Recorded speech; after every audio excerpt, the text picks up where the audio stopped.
कसं आहे भावानो, आज आलोय आम्ही फिरायला बायकोच्या मामाच्या गावाला म्हणजे नांदऱ्याला. सकाळ सकाळी सगळी उठल्यात, आवरायचं काम चालू आहे. आणि ही दोन पबजी मेंबर आणि तारक मेहताचा आहे आणि पबजी अध्यक्ष पबजीचे बारकी पोरं बी शिकले त्यांचं बघून. इकडे मामाची पूजा बी चालू आहे सकाळ सकाळी. आणि यांचं चालू आहे नाश्ता बनवायचा. आज खायचं आहे मामीच्या हातचे शाबू वडे स्पेशल. स्पेशल अजून तयार व्हायचंय. माझी बायको बी आहे मदत करल्या. नमस्कार मित्रांनो, मी सुनील आणि आज मी पहिल्यांदा मोठा व्हिडिओ बनवतोय. शॉर्ट व्हिडिओ भरपूर टाकले पण ट्राय करतोय नवीन काहीतरी, त्यामुळे तुमचा सोबत आणि सपोर्ट कायम राहू दे. सुट्टीनिमित्त आम्ही गेलो होतो नांदऱ्याला, मामाच्या गावाला. वस्तीला होतो. सकाळी लवकर आवरून आम्ही जायचं ठरवलं होतं औदंबूरला. सगळ्यांचं आवरायचं चालू होतं. मामाची देवपूजा चालू होती, ती पण आवरली. मामीने तोवर इकडे शाबूवडे तळायला घेतले.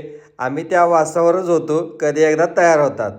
ते सगळं झालं तर बायकोने इकडे ताटं पण करून घेतलेलीच. मग सगळी खाणारी मेंबर हजर झाले. तयार झाले म्हटल्यावर खाणारी सगळी लगेच पटापट. मामीच्या हातची चव विषय हार्ड आहे हो, सगळ्यांनाच आवडतंय. मामीच्या हातचं नॉनव्हेज कधीतरी तुम्हाला दाखवतो, लय भारी बनवते. सगळ्यांचा नाश्ता देणं आवडला आणि आम्ही गाडीत बसलो. मामाच्या अपेक्षाने आम्ही सगळी यात तुडवून भरलेलो. एकाच गाडीतनं जायचं ठरलेलं, त्यामुळं काय ऍडजस्ट करून सगळी बसलोच. आणि कुठं तिकीट काढायचं होतं.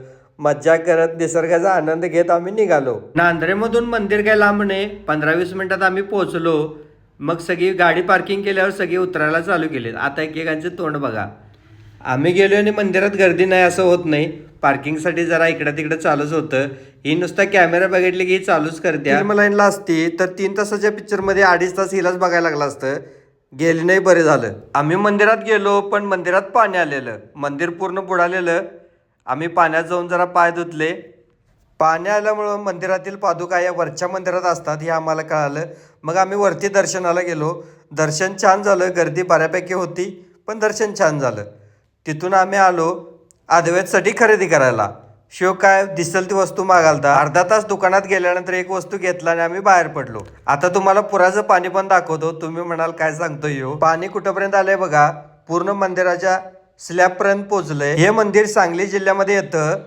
दत्त महाराजांच्या मंदिरापैकी एक तीर्थक्षेत्र म्हणून ओळखलं जातं. तुम्ही कधी गेला असाल तर नक्की कमेंट करून सांगा. व्हिडिओ कसा झाला ते पण सांगा. पहिल्यांदाच ट्राय करतोय त्यामुळे चूक होत असेल, चुकला असेल तर त्यात बदल पण करता येईल. तुम्ही गेला नसाल तर एकदा नक्की जाऊन या.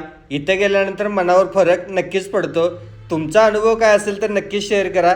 आणि इथला निसर्ग बघण्यासारखा आहे, त्यामुळे एकदा अनुभवालाच जाऊन या. धन्यवाद.